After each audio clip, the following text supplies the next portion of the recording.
तो भैया आइए फिर बात करेंगे। हालांकि हमारा जो टॉपिक है आज बात करने का वो क्या भी है, Giffen goods.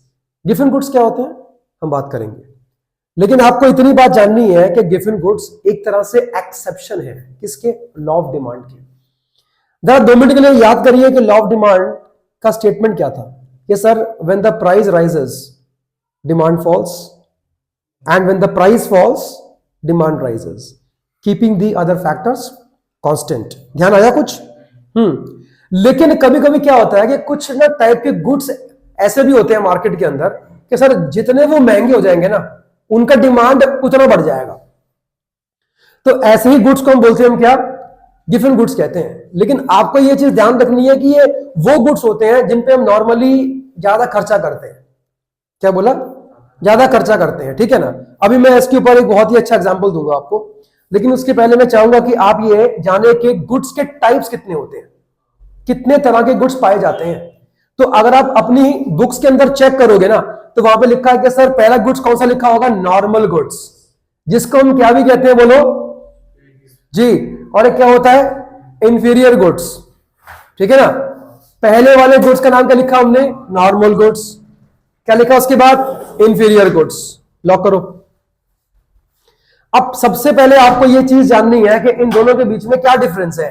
Sir normal goods कौन से होते हैं? हालांकि मैंने इसका मीनिंग लिखा नहीं है कि क्या होते हैं, लेकिन मैं बोल रहा हूं, ध्यान सुनना। नॉर्मल गुड्स वो गुड्स होते हैं, नॉर्मल गुड्स वो गुड्स होते हैं सर जिनका डिमांड कंज्यूमर के इनकम के बढ़ने से क्या होता है, बढ़ जाता है। क्या बोला सर? ऐसे गुड्स जिनका डिमांड कंज्यूमर की इनकम बढ़ने से बढ़ता है। अब एक बात ध्यान रखना, चाहे नॉर्मल गुड्स हो या क्या हो, इंफीरियर गुड्स हो, मैं प्राइस को लेकर बात नहीं करूंगा, मैं कंज्यूमर की इनकम को लेकर बात करूंगा। ऐसे गुड्स सर जिनका डिमांड बढ़ेगा जब कंज्यूमर की इनकम बढ़ जाती है। एग्जांपल देता हूं, कलर टीवी। 2 तरह के टीवी होते हैं, colour TV and black and white TV. नाम सुना है? Black and white TV and colour TV. अगर कंज्यूमर की इनकम बढ़ेगी सर, वो ब्लैक एंड व्हाइट टीवी लेगा या कलर टीवी का डिमांड करेगा। इसका मतलब है कि कलर टीवी का डिमांड बढ़ेगा जब कंज्यूमर की इनकम बढ़ जाएगी।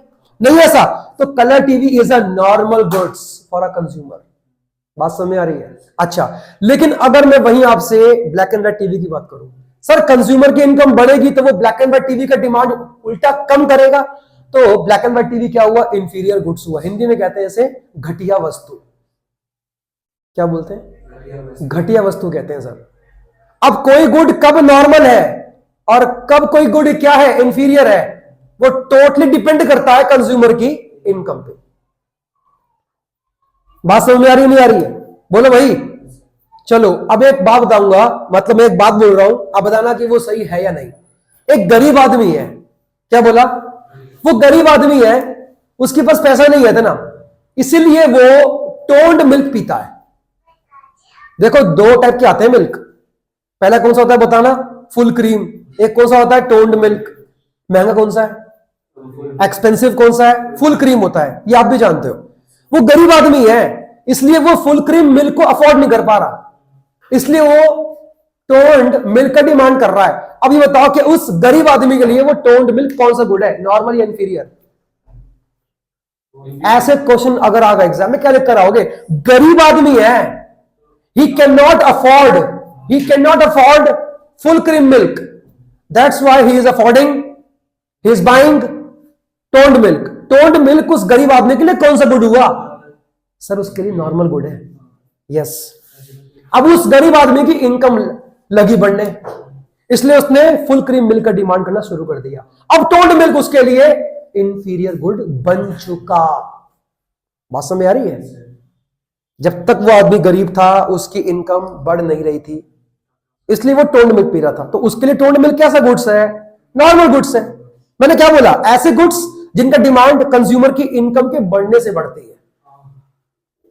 जब कंज्यूमर की इनकम बढ़ने लगी, क्या वो तब भी टोन्ड मिल्क पी रहा था? कौन से मिल्क पे उसने अपने आप को शिफ्ट किया, फुल क्रीम। तो फुल क्रीम मिल्क अब उसके लिए क्या हो गया सर, नॉर्मल गुड। वहीं अब टोन्ड मिल्क उसके लिए इंफीरियर गुड बन चुका, क्योंकि जब कंज्यूमर का इनकम बढ़ने से किसी गुड का डिमांड कम हो जाता है तो ऐसे गुड्स को हम इंफीरियर कहते हैं। और इस वाले एग्जांपल के अंदर उसने इनकम के बढ़ने से किसका डिमांड कम कर दिया, टोन्ड मिल्क का, तो टोन्ड मिल्क उसके लिए इंफीरियर गुड हुआ। पॉइंट क्लियर हुआ? और वही फुल क्रीम मिल्क क्या हुआ उसके लिए, नॉर्मल गुड्स हो गया। सर मैंने क्या बोला, किसी कंज्यूमर के लिए कोई गुड इंफीरियर है या नॉर्मल है, it totally depends upon his level of income. अगर उसका इनकम एक ही है, स्टेबल इनकम है उसका, बढ़ नहीं रहा, तब वो किसी गुड का डिमांड कर रहा है तो वो गुड उसके लिए नॉर्मल गुड ही है। बात समझ आ रही है? बोलो भाई, मैंने बोला इनकम, कोई और फैक्टर नहीं होना चाहिए उसके पीछे। आगे बढ़ सकते हैं। अगर एग्जाम में इनके बीच का डिफरेंस आ गया तो कर लोगे। चलो एक बात बताओ, नॉर्मल गुड का ग्राफ कैसा बनता होगा? चलो मैं आपके सामने करता हूं। ये रहा सर एक्स एक्सिस और ये क्या रहा हमारा वाई एक्सिस। बताओ एक्स एक्सिस पे हम क्या शो करने वाले हैं? एक्स एक्सिस पे हम क्या शो करने वाले हैं sir? We will toned milk demand. क्या आएगा? या डिमांड। हमेशा ध्यान रखना, एक्स एक्सिस पे हमेशा डिमांड शो होती है। वाई पे क्या दिखाएंगे? Price. Are we comparing normal और inferior goods with the price? We are comparing the demand with the income of the consumer. तो एक बात तो कंफर्म है कि हम वाई एक्सिस पे क्या शो करने वाले हैं? इनकम को शो करने वाले हैं। बात समझ आ रही नहीं आ रही है? सर पहले कंज्यूमर की इनकम ये थी और तब उसकी डिमांड ये थी। चलो पहला पॉइंट हमने यहां लगा दिया। जैसे ही उसकी इनकम बढ़ी तो उसने डिमांड भी बढ़ा दी, ये अगला पॉइंट लग गया। सर ये अगर मैं ड्रॉ कर तो एक अपवर्ड स्लोपिंग डिमांड कर्व मुझे दिखाई पड़ रहा है। This is your DD. ये बना आपका ग्राफ किसका? नॉर्मल गुड्स का। क्योंकि सर नॉर्मल गुड्स की प्रॉपर्टी होती है, इनकम बढ़ेगी तो डिमांड बढ़ जाएगी। बात समझ में आ रही है? तो ग्राफ इसका ऐसे बनता है। अब मैं आपसे अगर ये बोलूं कि मुझे इंफीरियर गुड्स का ग्राफ दिखाओ बना के, तो कैसा बनना चाहिए?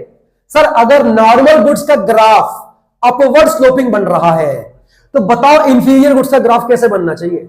डाउनवर्ड या नेगेटिवली स्लोप्ड। इनकम बढ़ेगी तो डिमांड कम हो जाएगी। सर ऐसे गुड्स को हम क्या बोलते हैं? इंफीरियर गुड्स बोलते हैं। चलो इसका ग्राफ एक बार जरा ग्राफ बनाते हैं। कैसे बनेगा देखो जरा ध्यान से। सर ये रहा ग्राफ, फिर से ये एक्स एक्सिस, ये Y axis, this is my origin. Again यहाँ पे क्या आने वाला है? डिमांड। यहाँ पे हमेशा डिमांड ही आती है सर। और यहाँ पे क्या आएगा? कंज्यूमर की इनकम आने वाली है। कंज्यूमर की जब इनकम ये थी सर, तब डिमांड ये थी। पहला पॉइंट यहां लगा दिया मैंने। जैसे ही उसकी इनकम क्या हुई बोलो? जैसे ही उसकी इनकम क्या हुई बोलो? बढ़ी। तो इसका डिमांड क्या हो जाएगा सर? बोलो ना। नहीं हो जाएगी तो एक ऐसा कर मिलेगा हमको। अच्छा ऐसा मिलेगा? कैसा मिलेगा सर? नेगेटिव स्लोप मिलेगा। तो ये ग्राफ बना किसका? हमारा इंफीरियर गुड्स का बना। पॉइंट हुआ क्लियर? अब बताओ मतलब क्या हुआ? अब आपसे कोई ये पूछता है कि what is the relationship between the inferior goods and income of the consumer, तो क्या बताओगे? In demand of the inferior goods and the income of the consumer both are negatively related to each other. या दूसरे words में कहें तो क्या बोलता है? इनवर्स रिलेशनशिप है। किसके बीच में? कंज्यूमर की इनकम के बीच में और इंफीरियर गुड्स की डिमांड के बीच में। पॉइंट समझ में आ गया? इसको रब कर देते हैं। आगे बताओ। यहां तक की बात क्लियर है? आगे बढ़े। इसका नाम क्या लिखा है बोलो? Change in demand versus change in quantity demanded. अगर हम वैसे देखते हैं तो ये हमको बिल्कुल सेम लगता है देखने में। सर यहां पर भी डिमांड चेंज हो रही है और यहां पर भी डिमांड क्या हो रही है? चेंज हो रही है। फर्क क्या है? यहां पे एक चेंज इन डिमांड है और यहां पे चेंज इन क्वांटिटी डिमांडेड है। फर्क है?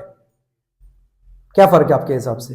देखो यहां क्या लिखा हुआ है सर। जब चेंज इन डिमांड का मतलब क्या होता है सर? डिमांड में कोई चेंज आना, जब दूसरे फैक्टर्स में चेंज आने की वजह से डिमांड चेंज होती है। प्राइस में कोई चेंज नहीं आएगा। मतलब अगर इस मार्कर का डिमांड बढ़ गया, प्राइस इसका सेम ही है, किसी और फैक्टर की वजह से इसका डिमांड क्या हो गया? बढ़ गया, प्राइस इज कांस्टेंट, तो उसे मैं बोलूंगा चेंज इन डिमांड। लेकिन अगर इस मार्कर का डिमांड चेंज होने की वजह इसका खुद का प्राइस था, बाकी फैक्टर कैसे हैं? कांस्टेंट है, तो उसका नाम क्या होने वाला है बोलो? Change in quantity demanded. इसका मतलब है कि जो सेकंड वाला लिखा है ना, चेंज इन क्वांटिटी डिमांडेड, ये तभी होगा जब किसी पर्टिकुलर गुड की अपनी खुद की प्राइस में चेंज आएगा। अगर उसका अपना प्राइस कैसा है, स्टेबल है, दूसरे फैक्टर में चेंज आया, जैसे कि कंज्यूमर की इनकम बढ़ गई या क्या हो गई, कम हो गई, तो डिमांड चेंज हो गई, नहीं है। एक क्या था बताना, टेस्ट एंड प्रेफरेंस, वो चेंज हो गया, डिमांड चेंज हो गई। मतलब इनकम को, सॉरी, किसी चीज के प्राइस को छोड़कर अगर कोई और फैक्टर रिस्पॉन्सिबल है तो उसका नाम क्या होगा, बोलो, चेंज इन डिमांड हो जाएगा। गणेश जी कुछ हुआ क्लियर? हाँ बताइए क्या बताया इसमें मैंने। What is change in demand, क्या बोलोगे इसमें?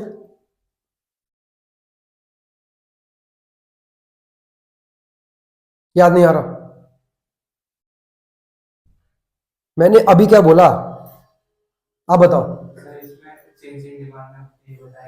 दोनों में डिमांड क्या हो रही है, चेंज हो रही है। फर्क क्या है? पहले वाले में डिमांड तो अदर फैक्टर्स चेंज हो रहे हैं, बस प्राइस कांस्टेंट है। अगर चेंज इन डिमांड है, इसका मतलब है कि उसकी डिमांड प्राइस की वजह से चेंज नहीं हुई, किसी दूसरे फैक्टर में चेंज आया जिसकी वजह से डिमांड चेंज हो गई। कंज्यूमर की इनकम में चेंज आया तो आपकी डिमांड चेंज हो गई। कंज्यूमर का टेस्ट क्या हो गया, चेंज हो गया, तो डिमांड चेंज हो गई। There can be so many factor except price. Clear हुआ भी? बोलो क्या बोला, फिर से बताना। अपना प्राइस कांस्टेंट है, कोई और फैक्टर में चेंज आ गया तो उसका नाम क्या होगा, चेंज इन डिमांड। इसमें क्या होगा, what is change in quantity demanded, change in demand due to change in its own price, keeping the other factors constant. Consumer की इनकम कांस्टेंट है, टेस्ट एंड प्रेफरेंस कांस्टेंट है। ध्यान है, ध्यान है यहां पे? पूछूंगा अभी, हाँ कोई दिक्कत इसमें? एग्जाम में क्वेश्चन आता है, एग्जाम में क्वेश्चन आता है, what is the difference between normal goods and inferior goods, what is the difference between change in demand and change in quantity demanded. क्या लिख कर आओगे जब तुम्हें यही नहीं मालूम होगा कि इसके बीच में डिफरेंस क्या होता है? बोलो भाई, बात समझ आ रही है? कई बच्चे मैंने देखे हैं नॉर्मल और इंफीरियर गुड्स के डिफरेंस में ना ग्राफ को भी डिफरेंस के तौर पे शो, मतलब एकदम दिखा के आते हैं कि देखो इनका ग्राफ ऐसे ऐसे बन रहा है। हाँ कर सकते हैं, करो। क्लियर हो गया? कोई पॉइंट इसमें कुछ पूछना है, पूछेगा? नहीं है, जरा इस पे ऑल आउट किया जरा एक बार। इसकी बात कर रहे हैं, गिफिन गुड्स क्या होते हैं सर, बताइए। इसकी खोज करने वाला कौन था सर? Robert Giffen. उन्हीं के नाम पे ये गुड्स रखे गए। मतलब ऐसे गुड्स की खोज करने वाला कौन था? रॉबर्ट गिफिन था। समझ आया? Robert Giffen, sir Robert Giffen, उन्हीं के नाम से रखा गया। क्या बोलो? Giffen goods. अब ये मत कहना कि सर मतलब क्या है, ये एक आदमी का नाम है भाई, है ना। गिफिन का मतलब क्या है सर? अलग ढूंढने, नहीं, ऐसा नहीं होता ना। तो जिसने इसकी खोज करी उसी के नाम पे क्या रख दिया गया? गिफिन गुड्स रख दिया गया। अभी आगे बात कर सकते हैं, ठीक है सर। गिफिन गुड्स क्या होते हैं, एग्जांपल देके बात करूंगा सर। देखो जैसे कि मार्केट में एक चप्पल आती है 50 रुपए की और एक ब्रांडेड चप्पल आती है 500 रुपए की। जाहिर सी बात है कि ये वाली कंपनी कैसी होगी? लोकल कंपनी है और ये ब्रांडेड है। बाटा, चलो क्या बोल दिया? बाटा। क्या बाटा के स्लीपर्स आते हैं? आते हैं? आते होंगे, चलो मान लिया कि आते हैं। चलो यार एक काम करो, रिलैक्सो ले लेते हैं। कौन सा लेते हैं? रिलैक्सो के आते हैं स्लीपर्स ना, बड़े अच्छे होते हैं ना, एक बार लेते हैं सालों साल चलते हैं। एक चप्पल का दाम कितना? 50 रुपए, लोकल कंपनी, और ये ब्रांडेड है रिलैक्सो की। समझ में आ गया? अब बताना कि इसमें से गिफिन गुड्स कौन सा है। सर रॉबर्ट गिफिन ने एक बात बोली थी कि सर इसका प्राइस अगर मान लो कितना है, 50 रुपए, 50 से ये हो गया 70 और ये भी बढ़ गया, कितना पहुंच गया? 600 पर। बताओ किसका डिमांड कम होगा? है इसका?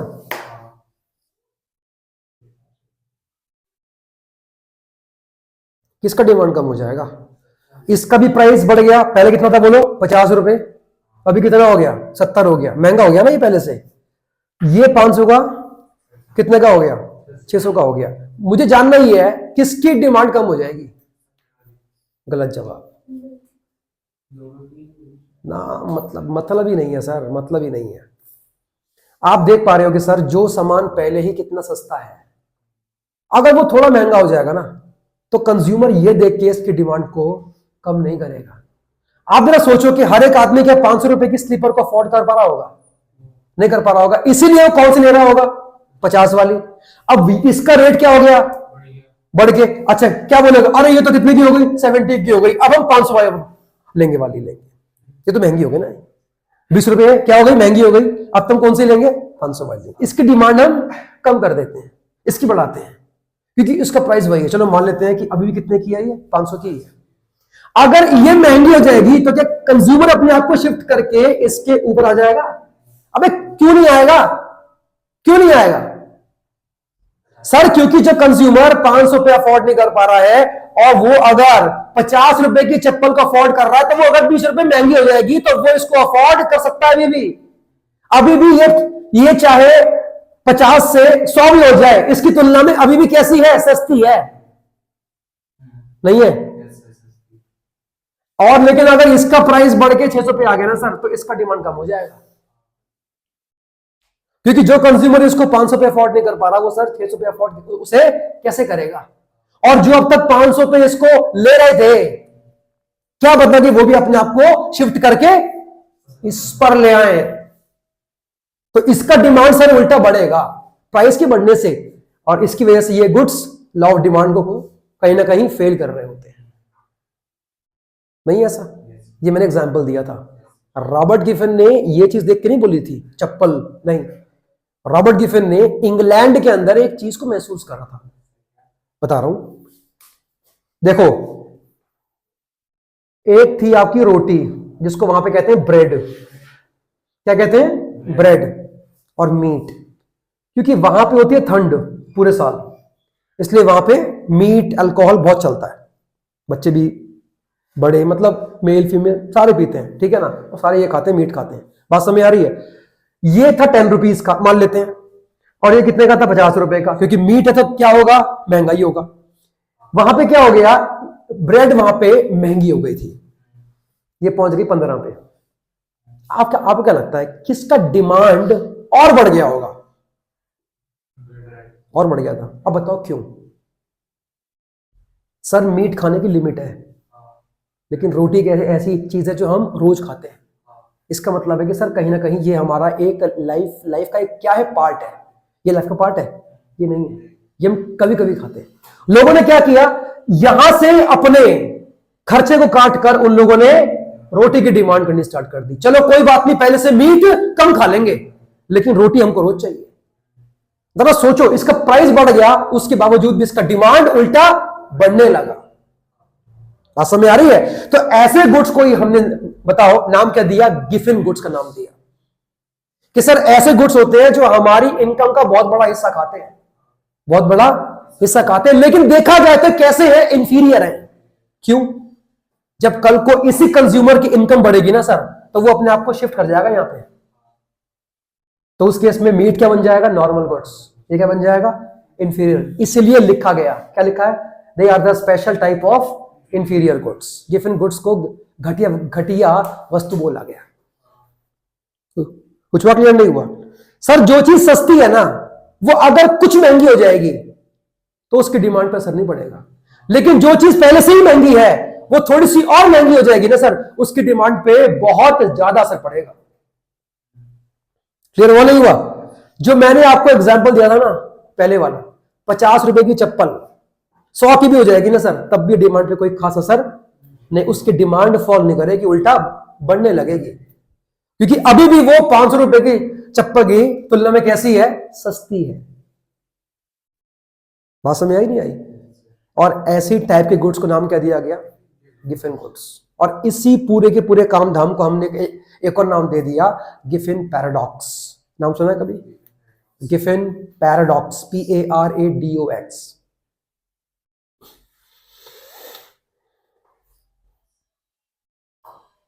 कोई डाउट? आगे बात करें? अच्छा, फिर यहां पे क्या लिखा हुआ था? अच्छा, चेंज इन डिमांड क्या होती है सर? ये हम जान चुके हैं कि जब अपना प्राइस छोड़कर किसी दूसरे फैक्टर में चेंज होने की वजह से अगर उसकी डिमांड चेंज होती है तो उसी का नाम क्या होता है? Change in demand. अब चेंज इन डिमांड के अंदर दो तरह के केस बन सकते हैं। पहला, या तो डिमांड इंक्रीज हो सकती है या demand can be decreased. Increase in demand, decrease in demand. लेकिन अगर मैं इसकी बात करता हूं, चेंज इन क्वांटिटी डिमांडेड, इसके लिए इसमें जो डिमांड चेंज हो रही है तो कौन रिस्पॉन्सिबल है? सिर्फ उसका अपना खुद का क्या प्राइस रिस्पॉन्सिबल है। बाकी सारे फैक्टर्स क्या है इसमें? कांस्टेंट है। बात समझ आ रही नहीं आ रही है सर? इसके अंदर अगेन इसका मतलब होता है डिमांड का बढ़ना, लेकिन टर्म क्या आएगा? एक्सपेंशन या एक्सटेंशन ऑफ डिमांड। इसका मतलब क्या होता है? डिमांड का कम हो जाना, बट वर्ड क्या आएगा? कॉन्ट्रैक्शन। देखो, increase in demand, expansion of demand, बात एक ही है, डिमांड का बढ़ना। इंक्रीज, एक्सपेंड, बढ़ना, डिक्रीज, कंट्रैक्शन, एक ही बात है, क्या? कम होना। लेकिन क्या डिफरेंस क्या है? आप कब एक्सपेंशन ऑफ डिमांड लिख कर आओगे? जब डिमांड बढ़ने का रीजन अपना खुद का प्राइस है। प्राइस कम हो गया, डिमांड बढ़ गई, क्या बोलोगे? क्या बोलोगे? Expansion of demand. प्राइस वही है, कोई और फैक्टर चेंज हो गया तो डिमांड क्या हो गई? बढ़ गई। This time it is increase in demand. मतलब यहां पे प्राइस नहीं है रिस्पॉन्सिबल और यहां पर प्राइस रिस्पॉन्सिबल है। बात खत्म। कुछ हुआ क्लियर? अच्छा, इसका मतलब क्या हुआ? इनमें जो है प्राइस अगर मतलब प्राइस रिस्पॉन्सिबल रहेगी, इसमें प्राइस रिस्पॉन्सिबल नहीं है, इसमें है। क्या लिखा है? Change in quantity demanded. बनाई किसके लिए है? प्राइस के लिए बना है। मतलब इसमें चाहे डिमांड एक्सपेंड हो या कॉन्ट्रैक्ट हो, रिस्पॉन्सिबल अपना खुद का प्राइस है।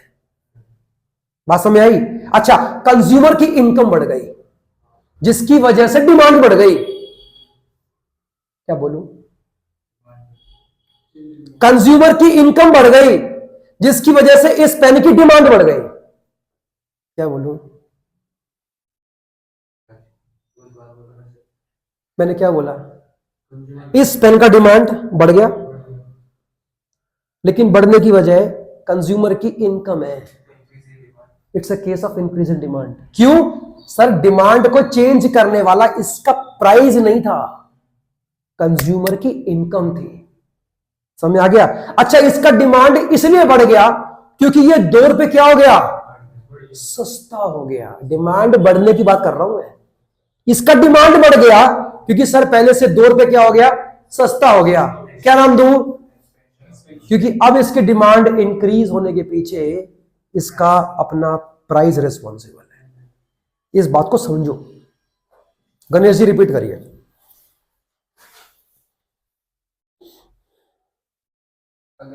एक्सपेंशन ऑफ डिमांड का मतलब बताइए क्या होता है? जैसे वो इनकम कम होगी, डिमांड भी। इसका मतलब क्या है ये बताओ? क्या लिखा है? पढ़ना। Change in quantity demanded. मतलब क्या है इसका? डिमांड में चेंज आना। और डिमांड में चेंज आता है दो टाइप से, या तो डिमांड बढ़ती है या डिमांड कम हो जाती है। बढ़ने को नाम क्या दिया गया? एक्सपेंशन। कम होने का नाम क्या दिया गया? कॉन्ट्रैक्शन। मैं ये पूछ रहा हूं कि इसका मतलब तो बताओ। एक्सपेंशन ऑफ डिमांड ये टर्म हम कब यूज करने वाले हैं?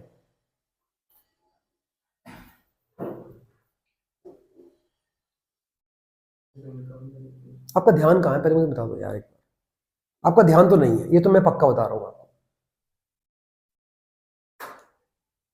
ऐसी क्या बात बोली मैंने कि आपको लग रहा है तो बहुत टफ है यार? It's not a Pythagoras theorem. मैंने सिंपल सी बात बोली है।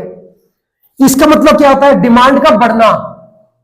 लेकिन एक्सपेंशन वर्ड कब आएगा? जब डिमांड बढ़ेगी उसके अपने प्राइस के कम होने की वजह से। ये क्या लिखा है? कंट्रैक्शन। डिमांड का कम होना। डिमांड कम होगी, कौन रिस्पॉन्सिबल होगा? अगेन अपना खुद का प्राइस। बात खत्म हो गई। मतलब ये जो हेडिंग है बनी अपने प्राइस के लिए है।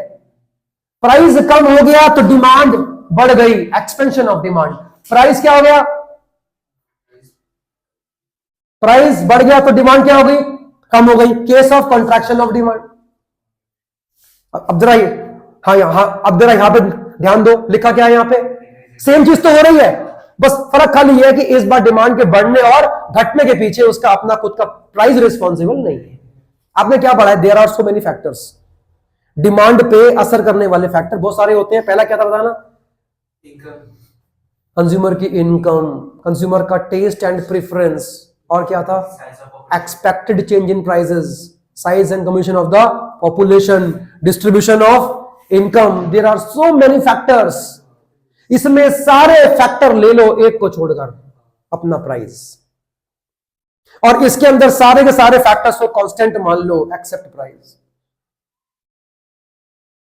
बोलिए क्या समझे आप? समझ में क्या आया? आया को समझ में? पूछता हूं, चिंता मत करो।